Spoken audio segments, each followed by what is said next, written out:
जय जय रघुवीर समर्थ। गजेंद्र महासंकटी वास पाहे, तया कारणे श्री हरी धावता है। उडी घातली जाहला जीवदानी, नुपेक्षी कदा देवभक्ताभिमानी। जय जय रघुवीर समर्थ। श्रोता वक्ता श्रीराम समर्थ। जय जय रघुवीर समर्थ।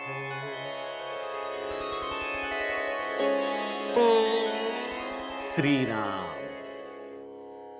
आपल्या सर्वांच्या हृदयस्थ वसणाऱ्या आत्मारामास साष्टांग प्रणिपात करून मनोबोध एक अंतरयात्रा हा श्री समर्थ रामदास स्वामी विरचित मनाच्या श्लोकांचा जो आपण अभ्यास करत आहोत, सज्जन हो, आज आपण त्यातील श्लोक क्रमांक 118 याचं चिंतन पाहणार आहोत। समर्थ आम्हाला या भगवंताला अत्यंत प्रिय असणाऱ्या अशा भक्तांची चरित्र सांगत आहेत। या सर्व चरित्रांमध्ये एक समानता आहे। भक्ताच्या जीवनामध्ये जेव्हा जेव्हा संकट येतात तेव्हा तेव्हा भगवंत कुठल्याही गोष्टीची पर्वा न करता त्या भक्ताच्या संकटामध्ये धावून येतो, त्याचं रक्षण करतो। कदाचित आपण या अशा भक्तांची चरित्र वाचत असताना, ऐकत असताना आपल्या मनामध्ये एक स्वाभाविक प्रश्न येऊ शकेल की अरे, आम्ही देखील भगवंताची भक्ती करतो, मग आमच्यावरती येणाऱ्या संकटांमध्ये भगवंत हा आम्हाला खरंच हात देतो का? तो खरंच आमचं रक्षण करतो का? सज्जनो, या प्रश्नाला तुम्ही वेगवेगळ्या पद्धतीने आपल्या हृदयामध्ये विचार करून स्वतःचं समाधान करून घेऊ शकता। पहिली गोष्ट, तुम्ही करत असलेली भक्ती ही कधीच वाया जात नाही। जरी ती भक्ती कदाचित तुमची तेवढ्या उत्कटतेने होत नसेल, तेवढ्या अनन्यतेने होत नसेल, तरी भगवंताचं घेतलेलं नाम, भगवंताची केलेली भक्ती कधीच वाया जात नाही। पहिली गोष्ट, जे संकट तुमच्यावरती येणार होतं, त्या संकटाची तुम्हाला खबरबात होण्याच्या आधीच ते संकट तुमच्यापासून दूर निघून जातं। आपल्याकडे नाही का हवामान खातं बऱ्याचदा सांगतं की समुद्रामध्ये चक्रीवादळ निर्माण झालंय आणि ते इतक्या वाजता या बेटावरती, या भूलोकावरती येऊन धडकणार आहे, लोकांनी काळजी घ्या। पण ती वेळ टळून जाते, तरी देखील चक्रीवादळ येत नाही आणि मग नंतर हवामान खातं सांगतं की ते चक्रीवादळाने आपली दिशा बदलली आणि ते दुसऱ्या दिशेला निघून गेलं किंवा ते विरून गेलं। हे जसं होतं ना, म्हणजे अंदाज असूनही ते चक्रीवादळाचं संकट जसं येत नाही, तसं सज्जनो आमच्या जीवनामध्ये देखील अनेक संकटांची चक्रीवादळं घोंगावत असतात।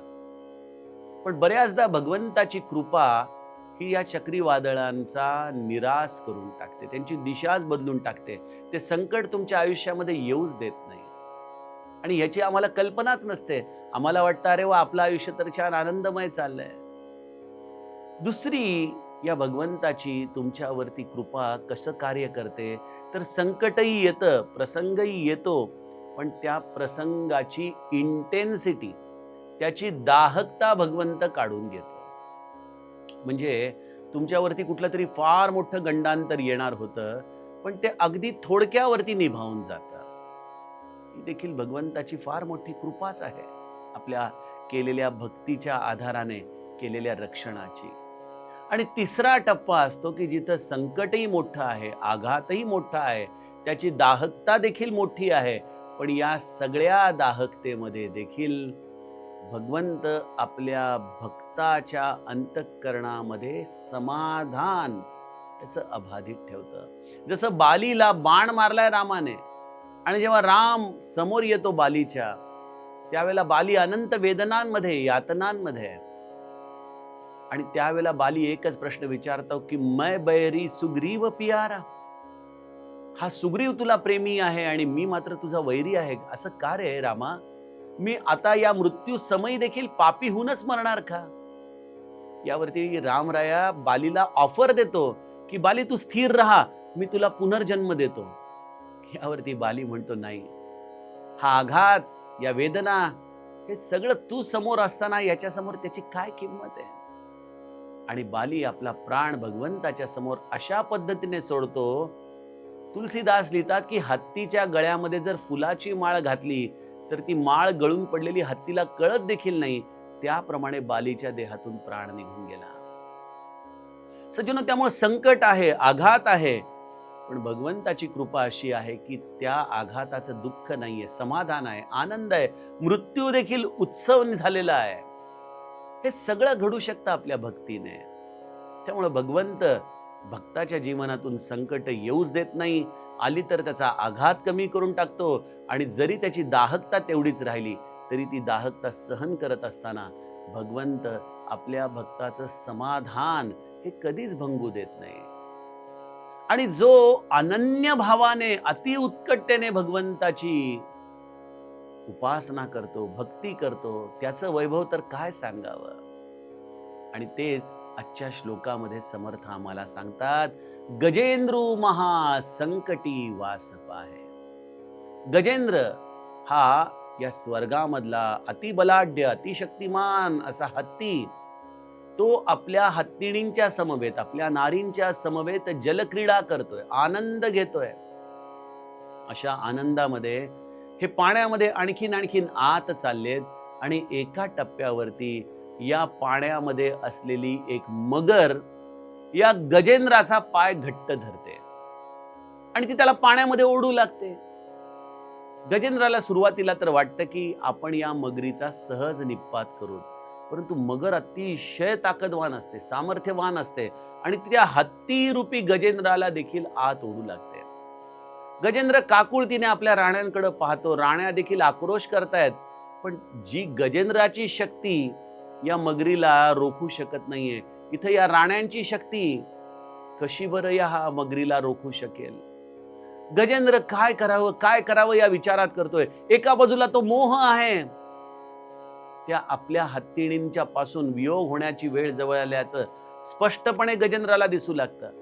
त्याला लक्षात येतं की आता आपला मृत्यू आपल्या समोर आलेला आहे. हे पाणी आपल्या नाकातोंडात जाणार, ही मगर आपले लचके तोडणार आणि आपल्याला कोणीही वाचवू शकणार नाही. आणि मग अशा वेळेला त्या गजेंद्राचं सत्कर्म त्याच्या उपयोगाला येतं आणि त्या सत्कर्मामुळे त्याला आठव होतो आपल्या भगवंताचा. त्या भगवंताची तो अनन्य भावाने प्रार्थना करू लागतो. त्या सरोवरामधले एक कमल पुष्प आपल्या सोंडेमध्ये घेऊन भगवंताचा धावा करू लागतो. भगवंता धाव, धाव भगवंता धाव.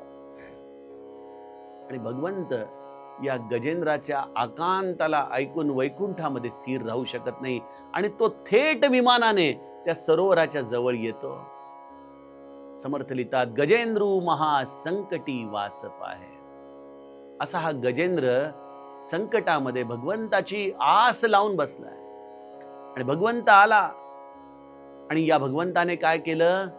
त्वरे घालतो, या भगवंताने उडी घालती जाहला जीवद्वानी. तो त्वरेने धावत आला आणि ते विमान उतरण्याची देखील वाट बघितली नाही. भगवंताने उडी घातलीये आणि त्याने गजेंद्राला जीवदान दिलं. गजेंद्राला त्याने या मगरीच्या असलेल्या पाशातून सोडवलं आणि मग गजेंद्राने स्तुती केली भगवंताची. अतिशय सुंदर स्तुती आहे ती. आणि अशा या गजेंद्राने आपल्या राण्यांच्या बरोबर पुनश्च एकदा आपला संसार थाटला, आनंदाने तो जगू लागला. अशी ही अतिशय सुंदर कथा श्रीमद भागवतामध्ये येते आणि त्यामुळं इथं आपल्याला समर्थ म्हणतात की गजेंद्रू महासंकटी वास पाहे, तया कारणे श्रीहरी धावत आहे, उडी घातली जाहला जीवदानी, उपेक्षी कदा देव भक्ताभिमानी. आपण म्हणाल, अरे वा, छान गोष्ट आहे गजेंद्राची, पण कधी आपल्या स्वतःला हा प्रश्न विचारला की हा गजेंद्र आहे तरी कोण? हा गजेंद्र दुसरा तिसरा कोणी नसून आम्ही प्रत्येक जीव आहोत. बघा, आम्हाला प्रत्येकाला आमच्या सामर्थ्यावरती विश्वास आहे. आमच्याकडे असलेला पैसा, आमचे नातेवाईक, आमचा मित्रपरिवार, आमचे स्त्री, आमचे पुत्र, या सगळ्यांच्या आधाराने आम्ही या भवसागरामध्ये खरं तर जलक्रीडाच करत आहोत. हा भवसागर काही जलक्रीडेचा प्रांत आहे का? या जलक्रीडेमध्ये काय काय आहे? आमच्या समर्थांनी वैराग्य निरूपणामध्ये लिहून ठेवलेलं आहे. संसार म्हणजे महापूर, माझी जलचरे अपार, विंचू घालती विखार. या भवसागरामध्ये अनेक प्रकारची जलचर आहेत आणि ही जलचर संधीची वाट बघत असतात. कधी तुमचा पाय धरता येईल, कधी तुम्हाला ओढता येईल. आणि बघा, आपल्यापैकी अनेकांना कदाचित ही कथा ऐकल्यानंतर आयुष्यामध्ये आपण गजेंद्र आहोत याची कल्पना येणार नाही. पण आम्ही देखील त्या गजेंद्रासारखी स्वर्ग सुख भोगत असतो. आपल्या पत्नी बरोबर, आपल्या मुलाबाळांबरोबर, आपल्या पैशाबरोबर ही आमची क्रीडा चालू असते निरंतर. आणि अशा क्रीडेला कधीतरी अचानक पूर्णविराम येतो, जेव्हा प्रारब्धाने एखादा जोरदार आघात आमच्यावरती होतो. मग त्या आघाताचं स्वरूप एखादं आर्थिक असू शकेल, शारीरिक असू शकेल, मानसिक असू शकेल, आणखीन कुठल्या तरी प्रकारचा तुम्हाला विलक्षण त्रास होत असेल. या सगळ्या त्रासामधून तुम्ही जगाकडे आशाळभूतपणे डोळे लावून बसाल की अरे मला कोणीतरी वाचवा, मला कोणीतरी वाचवा. कारण तुम्हाला या काळ नामक मगरीने आता धरलेलं आहे. हा काळ तुम्हाला खेचतोय, हा काळ तुम्हाला खातोय, तुम्हाला ओढतोय. आणि त्यावेळेला तुम्ही मोहाने ग्रस्त होता, जी आमच्यापैकी बहुतांश लोकांची अवस्था मृत्यूसमयी असते. जेव्हा हा काळ आम्हाला असा खाली खाली खेचत असतो, तेव्हा मात्र आम्ही दैन्यवाणे होऊन मोहाने, अरे आपल्याला आता हे घर सोडावं लागणार, आपली पत्नी सोडावी लागणार, आपली मुलं सोडावी लागणार, आपला हा सगळा भोग सोडावा लागणार. सज्जनो, हे बंधनच आमच्या जीवनामध्ये पुढच्या जन्माची दिशा ठेवत असतं बघा. मग अशा या अंतसमयी जेव्हा आमचा काळ अगदी समीप आलाय, आता दिसतोय, त्यावेळेला मनुष्याने जर आयुष्यभर अभ्यास केला असेल ना, तरच त्याच्या मुखामध्ये भगवंताचं नाम येऊ शकतं. बरं, एक लक्षात घ्या, आपली जशी जीवन जगण्याची शैली असते ना, तसाच आपला अंतकाळ असतो. श्री महाराज म्हणायचे, जर पोटभर काकडी खाल्ली तर ढेकर काकडीचाच येतो. त्याप्रमाणे आयुष्यभर या संसाराची सुख, हा भोग यांना सत्य जो मानतो, त्याला या अंतसमयी देखील त्याचीच आठवण होणार, त्याची स्मृती राहणार. आणि या सगळ्या स्मृती तिथं उपलब्ध असूनही तुम्हाला तुमचा प्राण जाताना यापैकी कोणीच सहाय्यभूत होऊ शकत नाही, कोणीच. बघा, काही काळापूर्वी कोरोना येऊन गेला, तेव्हा अनेक श्रीमंत लोक कदाचित त्यांच्या बँक खात्यांमध्ये लक्षावधी रुपये पडले असतील, पण जेव्हा ICU मध्ये श्वासाशिवाय ते तडफडत होते, तेव्हा कोण आलं त्यांच्या उपयोगाला? ना त्यांचा पैसा आला, ना त्या कोरोनाच्या वॉर्डमध्ये त्यांच्या घरदाराला प्रवेश होता. मला सांगा, ही गजेंद्राची अवस्था नाही तर काय? आणि अशा माणसाला जेव्हा तो मृत्यू असा समोर दिसत असतो, त्यावेळेला भगवंताचं नाम देखील त्याच्या मुखामध्ये येत नाही. सज्जनो, यासाठी आपण या जलक्रीडा करत असताना भगवंताचं स्मरण ठेवावं, निरंतर त्याचं नाम घ्यावं, जेणेकरून जेव्हा देहाला अशा पद्धतीने अत्यंत गलित गात्र अवस्था येईल, त्यावेळेला आपण आपल्या सर्व शक्तीनिशी त्या भगवंताचा धावा करू शकू, त्याला हाक मारू शकू. तो भगवंत अशा मृत्यूच्या समयी कदाचित तुकाराम महाराजांप्रमाणे आम्हाला देखील गरुड वाहन पाठवेल. जर आमची ती वेळच असेल तर त्या गरुड वाहनामधून तो आम्हाला वैकुंठाला नेईल. जर आमची वेळ आलेली नसेल, या भगवंताच्या भक्तीसाठी आमचं अजूनही आयुष्य उरलं असेल, तर भगवंत त्या विमानामधून येऊन त्या संकटामधून आमची सुटका करेल, आम्हाला त्याचं प्रत्यक्ष असण्याची अनुभूती देईल. आणि होतं असं. श्री महाराज म्हणतात, तुम्ही फक्त नाम घ्या. तुमच्या संसारामध्ये मी कसा आहे हे शोधायचा प्रयत्न करू नका. तुमच्या संसारामध्ये एखाद्या अडचणीमध्ये मी व्यक्तीच्या रूपाने येईन, वस्तूच्या रूपाने येईन, समाचाराच्या रूपाने येईन, मी कसाही येईन, पण तुमच्या त्या अडचणीमध्ये तुमचं समाधान या रूपाने मी येईन. आणि तेच माझी खूण आहे, तेच माझं अस्तित्व आहे. सज्जनो, भगवंताच्या नामाची ही भक्ती, ही अनन्यताच तुम्हाला या जलक्रीडेमध्ये रममाण असताना जेव्हा हा काळ अचानक झडप घालेल, त्यावेळेला तीच तुम्हाला तुमच्या आयुष्यामधून सोडवू शकते. अन्यथा तुम्ही मिळवलेलं कुठलीही गोष्ट तुमच्या जीवनामध्ये तुम्हाला अशा प्रसंगी उपयोगाला येऊ शकत नाही. ही वस्तुस्थिती आहे जीवनाची. पण एवढं सगळं करूनही, कळूनही आम्ही मात्र काही केल्या या गजेंद्राप्रमाणे आकांताने, आर्ततेने भगवत भक्ती करायला तयार होत नाही. कारण आम्ही या राण्यांमध्येच रमलेलो आहोत. आम्ही या पैशारूपी राण्यांमध्ये रमलेलो आहोत, या लौकिक रूपी राण्यांमध्ये रमलेलो आहोत. आम्हाला हे कळत नाहीये की या जलक्रीडेमध्ये या कशा काळरूपी मगरी दबा धरून बसलेल्या आहेत. न जाणे त्या कधी झडप मारतील आणि त्या अकस्मात झालेल्या आघाताने आमच्या मुखामध्ये भगवंताचं नाम येईलच का नाही याची खात्री तुम्हाला देता येणार नाही. त्यासाठी अभ्यास हवा, त्यासाठी गुरुकृपा हवी. आणि श्री महाराज आम्हाला त्यामुळे आश्वस्त करतात की तुम्ही आयुष्यभर नामस्मरण करा.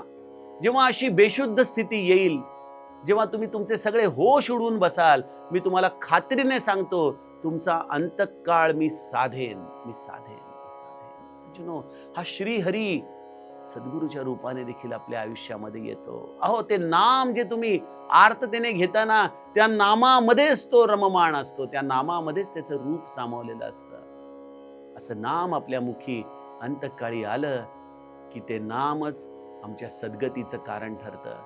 ते नामच आमच्या जीवनामध्ये त्या संकटातून आमची सुटका करतं. ते नामच आम्हाला या जलक्रीडेमध्ये बेसावध असताना झालेल्या या हल्ल्यामध्ये देखील आमचं समाधान अबाधित ठेवतं. सज्जनो, जे या गजेंद्राला कळालं ते मनुष्याला कळत नाही. त्या गजेंद्राच्याकडे कदाचित विचार नव्हता, विवेक नव्हता, पण त्याला एवढं माहिती होतं की अशा समयी केवळ जर कोणी धावून येत असेल तर तो श्रीहरी धावून येतो. मला असं वाटतं की आम्हा मनुष्यांना संतांनी एवढं सांगूनही आम्हाला ते सूत्र काही केल्या कळत नाही. आम्ही जगाकडे आस लावून बसतो. इथं गजेंद्रासाठी समर्थांनी किती सुंदर शब्द वापरलाय. गजेंद्रू महासंकटी वास पाहे. ती सगळी वासना संपते आणि तो केवळ आस राहते या श्रीहरीची, कारण आता तोच वाचवणारा आहे. सज्जनो, मला असं वाटतं की आपल्या लौकिक जीवनामध्ये देखील जर आपण असे या श्रीहरीच्या भरोशावरती जीवन जगू शकलो ना, तर तो गजेंद्र तोच आमचं जीवन होतो. तो श्रीहरी आम्हाला या सगळ्या भवसागरामध्ये असलेल्या संकटांमधून वाचवतो. म्हणून समर्थ आम्हाला सगळ्यांना आर्जव करतात, नुपेक्षी कदा देव भक्ताभिमानी. देव अर्थात भगवंत या भक्ताच्या अभिमानाला कधीही तुटू देत नाही, कधी तो मोडू देत नाही की मी या भक्तांचा कैवार घेतलाय, मी त्यांचा पाठराखण करणारा आहे. आणि अशा या संकटांमध्ये तो भगवंत आम्हाला वाचवतो, सांभाळतो. त्यामुळं आपण अनन्य भावनेने जगाच्या सगळ्या अशा अपेक्षांना सोडून सज्जनो एकच गोष्ट करावी, त्या भगवंताच्या नामाची कास धरावी, अति उत्कटतेने धरावी, विश्वासाने धरावी. ते नामच आम्हाला या भवसागरामधून पार नेतं. अशा रीतीने समर्थांनी आम्हाला आज या चौथ्या सद्भक्ताचं चरित्र सांगितलं. पहिल्यांदा आपण राजा अंबरीश बघितला, मग दुर्वास ऋषींच्या बरोबर झालेला त्याचा तो प्रसंग, मग उपमन्यू नावाचा भक्त, तिसऱ्या रूपामध्ये ध्रुव बाळाचं चरित्र, आणि आज या गजेंद्राचं चरित्र समर्थांनी आपल्याला सांगितलं. आता या भगवंताच्या प्रिय भक्ताचं पुढील चरित्र आपण उद्याच्या सत्रामध्ये अभ्यासूया. जानकी जीवन स्मरण. जय जय राम.